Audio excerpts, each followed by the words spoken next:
우리 사순절을 보내고 있는데요. 오늘 날씨도 또 흐리면서 더 십자가를 바라볼 수 있는 그런 분위기가 되는 것 같습니다. 사순절 잘 경건하게 잘 보내고 계시죠?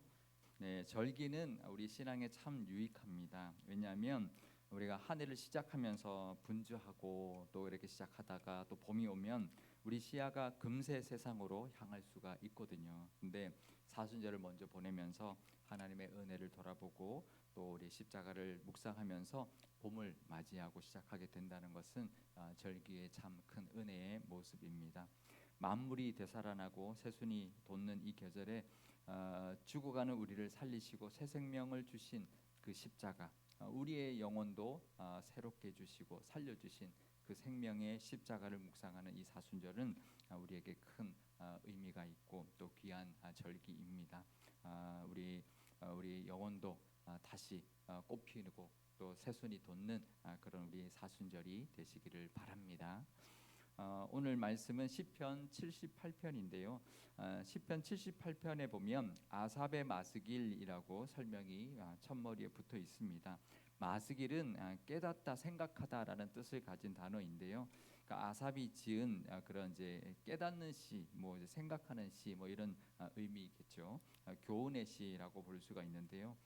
이 시편이 지어진 시기는 학자들마다 좀 견해가 조금 다른데 그래도 보편적으로는 이스라엘이 이제 북이스라엘이 멸망한 후다 이렇게 보고 있습니다. 왜냐하면 9절에서 에브라임 자손의 전쟁의 패배를 말하고 있기 때문인데요. 에브라임 자손 그러면 북이스라엘 대표하는 지파입니다. 그리고 북이스라엘의 수도였던 사마리아 지역에 살던 그 지파가 에브라임 지파기 때문에 에브라임의 패배라는 말은 결국은 북이스라엘의 멸망을 뜻하는 것이다. 그래서 이 시편은 북이스라엘의 멸망 이후에 쓰여졌는데 남유다에서 쓰여졌겠죠. 북이스라엘이 없어졌으니까.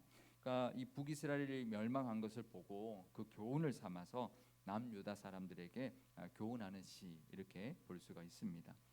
그러면 이 시편은 그러면서 이 시편은 무슨 이야기를 하냐면 출애굽 이야기를 합니다. 사실 지금 한 1000년이 지난 이야기거든요. 근데 이스라엘 백성들은 1000년이 지나도 출애굽 이야기를 합니다. 그 애굽 때 열재앙의 기적을 베풀어 주셔서 우리가 출애굽했다.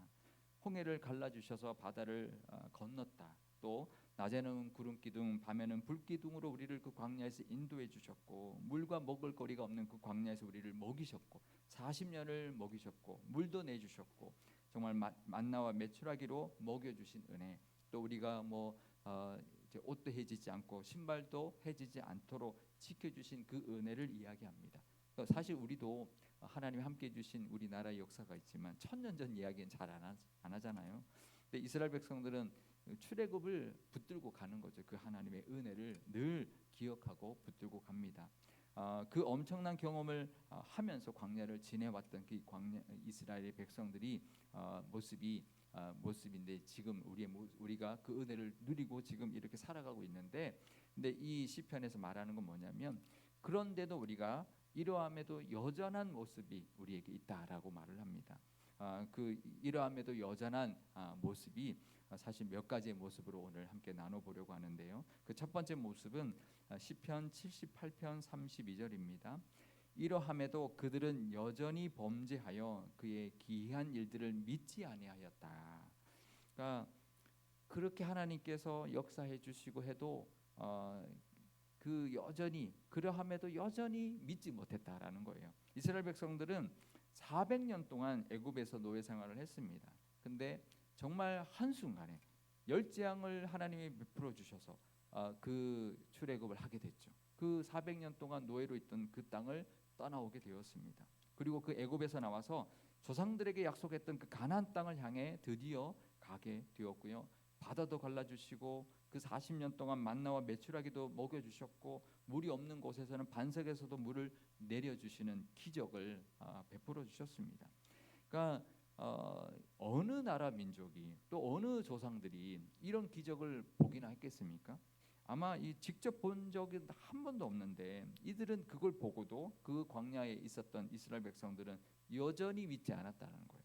그렇게 많은 기적을 베풀어 주시고 하나님 은혜를 주시고 인도하고 계시는데도 여전히 믿지 않았다. 그러함에도 여전히 믿지 못했다라는 것입니다. 어떻게 그럴 수 있을까? 하나님의 그 능력을 믿지 않았다라는 것인데요. 그래서 이 시편 기자는 이러함에도 여전히 범죄하였다. 그렇게 범죄한 모습이 우리에게도 있다. 이 이야기를 하고 있는 거죠. 그래서 결국은 북이스라엘도 멸망하고 말았다. 그런 이야기를 하는 거죠. 그 불신의 결과가 결국은 망하는 것인데 그 전에 징조가 있습니다. 시편 78편 33절 말씀입니다. 하나님이 그들의 날들을 헛되이 보내게 하시며 그들의 햇수를 두려움으로 보내게 하셨도다. 그러니까 그 결과가 뭐냐면 하나님을 믿지 못하는 결과가 뭐냐면 그들의 날이 헛되고 또 그들이 사는 동안 늘 두려워했다라는 거예요. 이게 사람들의 모습 아닌가요? 세상 사람들의 모습이 이런 딱 이 모습이죠. 늘 살아가는 게 헛되고 늘 두려움에 쌓여 있는 모습. 그런데 하나님 없는 사람들의 모습인데요. 그들이 아무리 열심히 살아도 헛된 것이 인생이고 늘 두려움에 쫓겨다니고 두려움에 쌓여 살아가는 것이 믿지 않는 하나님이 없는 사람들의 모습인데, 근데 이 시편 기자는 그렇게 이야기하죠. 우리도 마찬가지다. 우리도 이렇다라는 거죠. 우리 믿는 우리도 이스라엘 백성들도 이렇게 살아간다. 하나님이 은혜를 주시고 여전히 하나님을 은혜를 베풀어 주고 계시는데도 그 하나님을 의지하지 않고 살아가니까 험한 인생이 되고 늘 두려움에 떠는 인생이 되고 말았다. 이렇게 이야기하는 것이죠. 그러다가 하나님께서 힘든 일들을 그렇게 해서 막 그렇게 살다가 힘든 일을 그렇게 만나게 하시면 그때는 어떻게 하나요? 그때는 이렇게 합니다. 시편 78편 34절에서 35절 말씀입니다. 하나님이 그들을 죽이실 때에 그들이 그에게 구하며 돌이켜 하나님을 간절히 찾았고 하나님이 그들의 반석이시며 지존하신 하나님이 그들의 구속자이심을 기억하였다. 그러니까 그제서야 이제 찾는 거죠. 하나님을 또 간절히 찾고 또 구합니다. 뭐라고 구하냐? 하나님은 우리의 반석이십니다. 하나님은 우리를 건져 주시는 분이십니다. 그렇게 건져 주셨습니다라고 그제서야 기억한다라는 거죠.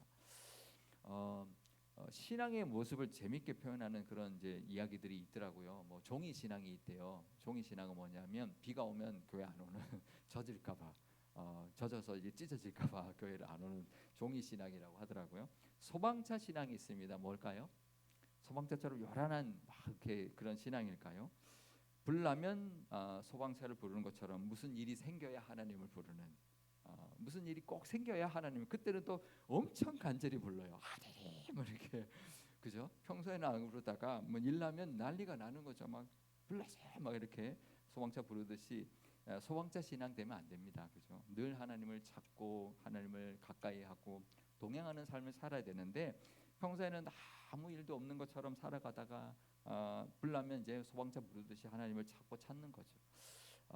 근데요 찾아도 간절히 찾아요. 근데요 또 그런 사람은 그 문제 해결되잖아요. 또 금세 또 잊어버리고 또 옛모습으로 돌아갑니다. 맨날 그러니까 신앙이 맨날 그 자리인 거죠. 문제가 생겨야 하나님을 기억하고 찾기 때문입니다. 그런데 이 시편 기자는 그런 사람을 이렇게 평가하면서 교훈을 하는데요. 시편 78편 36절에서 37절 말씀입니다. 그러나 그들이 입으로 그에게 아첨하며 자기 혀로 그에게 거짓을 말하였으니 이는 하나님께 향하는 그들의 마음이 정함이 없으며 그의 언약에 성실하지 아니하였음이로다. 그러니까 그때는 막 아첨하고 입으로는 막 아첨하고 혀로는 거짓된 말로 하나님께 막 드리고 막 그렇게 막 하다가 그게 딱 문제가 해결되고 나면 그러면 하나님을 향한 그 마음에 정함이 없다는 거예요. 그리고 그 언약에 대한 성실함이 없다는 거예요. 근데 정함이 없다라는 것은 정결하다는 뜻이 아니고요. 어떤 결정함이 없다라는 거예요. 결단이 없다라는 거예요. 그러니까 마음에 이제 하나님이 도와주셨으니까 내가 이제 결단하고 하나님 더 가까이 가고 또 하나님을 열심히 의지하고 살아야지, 이런 결단이 없다라는 거예요. 문제를 해결하는 것에만 급급하고 해결하고 나면 금세 또 옛날로 돌아가는 것이죠. 하나님을 향한 믿음의 결단이 없고 말씀에 대한 순종하는 그런 모습이 없이 또다시 옛날의 모습으로 똑같이 살아가는 모습, 이스라엘의 모습인 거죠. 그때뿐인 거죠. 결국 하나님께 은혜를 받았어도 다시 또 범죄하게 되고 또 하나님을 의지하지 않고 살아가는 모습으로 또다시 살아가니까 그 신앙이 맨날 그 신앙이고 믿음의 진보가 없고 복도 누리지도 못하고 늘 또 세상 사람들처럼 두려워 떨고 허무한 인생을 살아가게 되는 거죠. 하나님 믿고 살면 하나님 은혜를 누려야 되고 하나님 주신 기쁨을 누려야 되고 늘 하나님이 정말 응답해 주시고 공급해 주시는 게 넘쳐서 정말 감사하고 찬양하고 정말 간증이 넘쳐나야 되는데 그렇게 안 살면 맨날 그렇게 사는 거죠. 힘들 때만 하나님 찾고 또 하나님 도와주시면 또 금세 잊어버리니까 거기서 발전이 없는 거죠. 우리가 믿음 생활하는 게요. 하나님 은혜 누리고 살아갈 때 하나님 은혜 주셨으면 다시 하나님 더 가까이 가면 하나님 또 은혜를 주십니다. 꼭 힘들 때만 은혜 주시는 게 아니고요.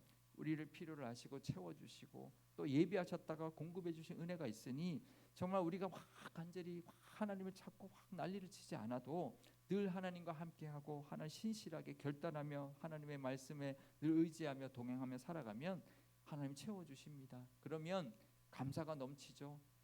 늘 하나님의 은혜가 넘치죠. 그러면 또 하나님께 영광을 돌리니까 늘 편안하고 늘 감사하고 일이 있어도 또 하나님 믿고 의지하고 나아가서 또 승리하고 그런 삶을 살아가게 되는 거죠.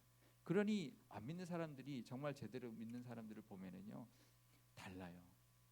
왜냐하면 마음에 평안이 있고 흔들림이 없고 무슨 일이 있어도 늘 다르거든요. 근데 우리는 똑같이 살아갈 때가 참 많이 있습니다. 그렇게 살면 안 되고요.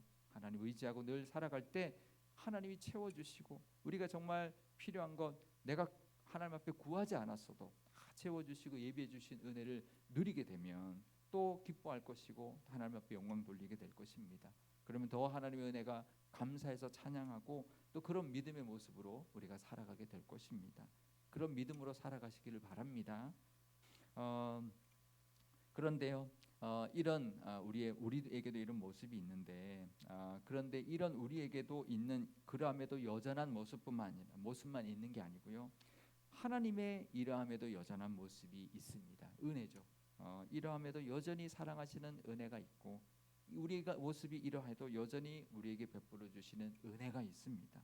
우리가 아무리 부족하고 또 불신하고 하나님의 말씀대로 잘 살아가지 못하고 있어도 또 넘어지고 또 하지만 하나님이 또 일으켜 주시고 또 일어났다가도 또 넘어진다 할지라도 하나님이 지켜주시고 붙들어 주시는 이러함에도 여전한 은혜가 이러함에도 여전한 사랑을 베풀어 주고 계시는 하나님의 은혜가 우리에게 있습니다. 우리는 이러함에도 여전히 하나님을 배반하고 하나님의 은혜를 모르고 또 살아가지만 그러한 우리에게도 여전히 은혜 베풀어 주시는 이러함에도 여전한 하나님의 은혜와 사랑이 우리에게 있습니다. 그래서 우리가 그래도 이만큼 살고 있는 것이죠. 시편 78편 38절 말씀입니다. 오직 하나님은 긍휼하심으로 죄악을 덮어주시어 멸망시키지 아니하시고 그의 진노를 여러 번 돌이키시며 그의 모든 분을 다 쏟아내지 아니하셨다. 그러니까 하나님이 우리를 불쌍히 여기셔서 죄를 덮어주시고 우리를 지켜주시고 진노를 늘 돌이켜서 우리에게 하나님의 은혜를 늘 베풀어주고 계십니다. 오늘 말씀에 오직이라고 하는데요. 원래는 원어들을 좀 하면 그러나라고 번역하는 게 더 맞아요. 그러나 하나님이 우리가 그럴지라도 그러나 하나님은 우리를 긍휼히 여기시기 때문에 우리에게 은혜를 베풀어주고 계신다라는 거예요. 여기서 긍휼은요 원어가 라훔이라는 단어인데요. 원어가 원래 그 어디서 나온 단어냐면 자궁에서 나온 단어입니다. 자궁이라는 단어에서 나온 단어인데요. 그러니까 그냥 긍휼히 여기는 불쌍히 여기는 정도가 아니라 정말 어머니가 자식을 그 자궁에서 품는 것처럼 뱃속에 아기를 품고 있는 것 같은 그런 사랑을 뜻하는 거죠. 그렇게 품고 자비를 베풀어 주시고 본능적으로 깊은 사랑 정말 품어주시는 사랑으로 우리에게 대하시기 때문에 우리를 불쌍히 여기시고 긍휼히 여겨 주시기 때문에 우리의 죄를 늘 덮어주시고 우리를 멸망시키지 않으시고 진노를 돌이켜서 늘 우리에게 분도 쏟지 않으시고 오래 참으시고 덮어주시고 긍휼히 베풀어 주셔서 우리가 이만큼 하나님의 은혜 가운데 살아가고 있고 또 평안하게 살아가고 있는 줄 믿습니다. 다 하나님의 은혜 덕분인 거죠. 우리가 잘해서가 아니라 하나님이 이러함에도 불구하고 우리에게 부어주시는 여전한 하나님의 사랑 때문에 우리가 이렇게 은혜 가운데 살고 있는 줄 믿습니다. 그 은혜를 우리가 누리고 있으니 얼마나 감사한 일인가요? 하지만 우리는 우리가 그 은혜를 깨달았다면 이제는 우리도 결단해야 될 것입니다. 하나님, 더 열심히 하나님을 의지하고 하나님을 찾고 하나님 안에 거하겠습니다. 그렇게 살아야 할 것입니다. 그 은혜를 우리가 누리시기를 바랍니다. 이러함에도 여전한 은혜, 이러함에도 여전한 사랑을 늘 베풀어 주고 계시는 하나님께 나아가서 그 하나님의 은혜 가운데 살아가시기를 바랍니다. 그런데 왜 하나님 우리를 그렇게 긍휼히 여기시고 여전한 사랑을 베풀어 주실까요? 우리가 이뻐서, 너무 이뻐서 너무 잘해서? 아닙니다. 연약함을 아시기 때문에 그렇죠. 시편 78편 39절입니다. 그들은 육체이며 가고 다시 돌아오지 못하는 바람임을 기억하셨습니다. 그러니까 연약함을 아는, 연약한 육체, 유한한 육체를 가진 연약한 존재라는 것을 너무나 잘 아시기 때문에 그래서 하나님 우리에게 은혜를 베푸시고 긍휼히 여겨주시는 것입니다. 늘 작은 것에도 두려워 떠는 영적인 늘 겁쟁이고요. 금세 잊어버리는 영적인 그런 은혜의 건망증 환자들이죠. 하지만 그런 연약함을 너무나 잘 아시기 때문에 우리에게 은혜를 베풀어 주고 계시는 것입니다. 늘 하나님의 그 은혜 우리에게 있다라는 것을 기억하면서 영적으로 좀 서툴 때도 있고 또 욕심에 사로잡혀 살아갈 때도 있지만 그 연약함을 알고 우리를 베풀어 우리에게 긍휼히 여기시고 또 우리에게 은혜를 계속 이어가시고 정말 사랑하는 부모가 우리 자녀들에게 정말 많은 것을 또 부어주시고 또 혼내더라도 또 채워주시고 또 그렇게 우리를 이끌어주시는 하나님의 은혜가 분명히 있을 것입니다. 그 은혜를 감사하고 그 은혜를 바라보며 살아가시는 이 사순절이 되시기를 바랍니다. 그것이 그 은혜가 바로 그 증거가 바로 예수님이 이 땅에 오신 것입니다. 아무리 해도 우리는 우리의 의로 구원받을 수 없고 우리가 또다시 죄를 지을 수밖에 없는 연약한 존재들이기 때문에 예수님이 이 땅에 오신 것이죠. 우리는 우리 힘으로 구원받을 수 없으니 우리를 대신하여서 우리의 죄값을 치러 주시기 위하여 이 땅에 오셔서 십자가에서 우리의 죄를 다 대속해 주셨습니다. 그것이 하나님의 사랑의 극치, 이러함에도 여전한 사랑의 극치인 것이죠. 십자가로 우리를 구원하시고 정말 우리를 이끌어 주시기 위해서 이 땅에 오셨습니다. 하나님의 긍휼은 우리의 죄를 그냥 넘겨주시고 그냥 그래 뭐 죄 져도 괜찮다가 아니라 보혈로 덮어주신 것입니다. 보혈로 대신해 주신 것입니다. 예수님을 죽이심으로 우리를 살리신 하나님의 은혜이신 것입니다. 그 대가를 치러주신 긍휼입니다. 그냥 긍휼히 여기는 게 아니고요. 예수님의 십자가의 그 죽으심으로 대가를 치르면서 그 희생으로 우리를 건져주시고 우리에게 긍휼과 사랑을 베풀어 주신 그 대가의 은혜라는 것을 우리가 기억하시기를 바랍니다. 그러면 우리가 감사할 수밖에 없죠. 우리가 늘 하나님을 배반할 수밖에 없고 하나님의 은혜를 여전히 그러함에도 여전히 우리가 하나님의 은혜를 잊어버리고 살아가지만 그 잊어버리는 것, 그 짓는 죄를 덮고 용서하시기 위하여 예수님이 그 십자가에서 그 값을 치루어 주셨습니다. 히브리서 4장 15절 말씀입니다. 우리에게 있는 대제사장은 우리의 연약함을 동정하지 못하실 이가 아니요 모든 일에 우리와 똑같이 시험을 받으신 이로되 죄는 없으시니라. 아멘. 이 땅에 오셔서 우리의 연약한 육신을 입고 사셨습니다. 예수님도. 그래서 우리의 연약함을 더 잘 아시죠. 그리고 동정해 주시는 겁니다. 내가 안다. 나도 겪어봤다. 하지만 그 예수님은 죄가 없으시는데 우리를 다 아셔서 우리의 연약함을 하나님이 대신해서 우리에게 그 은혜를 부어주시고 또 우리의 모든 죄를 대속해 주셨으니 우리가 그 십자가의 은혜를 붙들고 살아간다면 하나님의 그 이러함에도 여전한 사랑을 우리가 누리게 될 것이고 또 그 은혜로 인하여 다시 일어나서 하나님의 은혜 가운데 살게 될 줄 믿습니다. 이 사순절에 예수님이 오셔서 이러함에도 여전한 사랑, 정말 끝없는 사랑, 정말 엄마가 아기를 자궁에 품는 것 같은 그런 사랑으로 우리를 건져주셨으니 그 은혜에 감사하면서 늘 하나님 앞에 나아가심으로 하나님이 예비하신 모든 은혜를 누리며 살아가시는 저와 여러분 되시기를 바랍니다. 오늘 이 시편은 이스라엘의 모습이지만 사실 우리의 모습인 것입니다.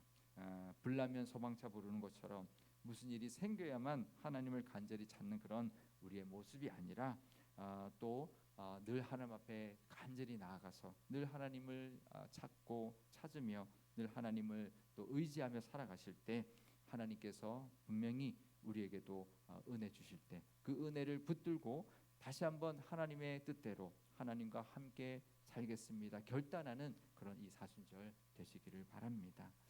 어쩌면 또 우리가 또 다시 돌아가려고 할 때도 있을 것입니다. 하지만 우리가 십자가 보면서 우리 때문에 십자가를 지신 그 예수님의 그 사랑과 우리의 긍휼히 여기심을 우리를 향한 그 긍휼히 여기심을 보고 늘 우리가 하나님 앞에 나아가는 그런 이 모습과 믿음의 모습 되시기를 바랍니다.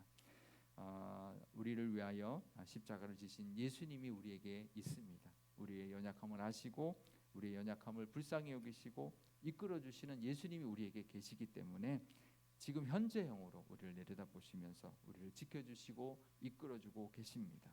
다시 우리 올해 또 새 봄을 맞이하여서 사순절을 맞이하여서 다시 하나님의 은혜를 붙들고 우리는 이러함에도 여전한 그런 우리의 모습이지만 이러함에도 여전히 긍휼과 사랑을 베풀어 주시는 하나님의 은혜를 십자가를 바라보며 나아가는 저와 여러분 되시기를 바랍니다. 그러면서 또 우리는 우리가 내가 그 은혜를 받았으니 우리도 서로를 향해서 우리 교회 교우들을 향해서 우리 주변에 있는 사람들을 향해서 이러함에도 여전히 품어주고 또 부족함이 있어도 또 우리가 받은 은혜를 나누어 줄 수 있는 그런 믿음의 모습으로 우리 교회가 서로를 사랑하고 품어주고 어떠한 모습일지라도 또 품고 또 세워줄 수 있는 그런 우리의 믿음의 교회 이러함에도 여전한 사랑이 넘치는 교회가 되시기를 주님의 이름으로 축원드립니다. 네, 오늘 우리 함께 기도하기를 원하는데요. 기도할 때 이렇게 기도하면 좋겠습니다. 먼저 사순절에 이러함에도 여전한 우리의 죄된 모습을 돌아보고 우리도 하나님 죄인입니다. 이러함에도 여전히 하나님의 은혜를 잊어버리고 살아가는 우리의 믿음의 모습들 하나님 회개한다. 그 기도를 드리면 좋겠고요. 소방차 같은 신앙이 아니라 허무하고 두려운 신앙이 아니라 늘 십자가를 바라보며 하나님과 늘 동행하는 신앙이 되게 해달라고 또 이러함에도 여전한 은혜와 사랑을 십자가를 통해 볼 수 있게 해달라고 그 십자가 붙들고 긍휼히 여겨주심에 그 은혜에 감사하면서 우리도 서로 허물을 덮어주고 그 은혜를 나누는 믿음의 공동체가 우리 교회가 되게 해달라고 우리 한 목소리로 함께 기도하도록 하겠습니다. 아버지 하나님 감사합니다. 사순절을 보내고 있습니다. 이러함에도 여전한 모습이 이스라엘 백성들에게 있었습니다. 하지만 이 모습이 우리의 모습이라는 것 하나님 돌아보게 하여 주옵소서. 하나님이 베풀어 주신 많은 은혜가 있었지만 이러함에도 여전히 우리는 죄된 모습으로 살아갈 때가 너무나 많이 있습니다. 세상 사람들처럼 정말 허무하게 또 떨며 살아갈 때가 너무나 많이 있습니다. 우리를 향하여 십자가를 지신 예수님의 그 사랑과 하나님의 그 은혜가 있는데도 이러함에도 여전한 은혜와 사랑이 있는데도 하나님 그 세상 사람들처럼 살아갈 때가 너무나 많이 있습니다. 십자가를 바라보며 이러함에도 여전한 하나님의 은혜 이러함에도 여전히 우리에게 부어주고 계시는 하나님의 긍휼을 하나님 바라보게 하여 주옵소서. 십자가가 하나님 그 증거이며 하나님의 보여주시는 그 사랑인 줄 믿습니다. 십자가 붙들게 하시고 긍휼히 여겨주심의 그 은혜를 하나님 다시 한번 감사하며 붙들고 살아가게 하여 주옵소서. 그 은혜를 우리가 회복할 뿐만 아니라 그 은혜를 서로 나누는 우리의 믿음의 공동체 되기를 원합니다. 서로의 허물 덮어주게 하시고 어떠한 모습일지라도 이러함에도 여전히 그들을 품게 하시고 덮어주게 하시고 사랑할 수 있는 그런 넉넉한 믿음이 넘쳐나는 그런 우리 교회가 되게 하여 주옵소서. 하나님이 함께하여 주실 줄 믿습니다. 이 사순절에 이러함에도 여전한 우리의 사랑을 은혜를 부어주고 계시는 그 하나님의 그 은혜의 십자가 하나님 바라보는 이 사순절 되어서 우리가 하나님의 은혜로 구원받았으니 은혜 가운데 살아가게 하시고 예비하신 모든 복과 하나님이 주시고자 하는 모든 은혜를 다 받아 누리는 우리 모든 성도님들 다 되게 하여 주옵소서.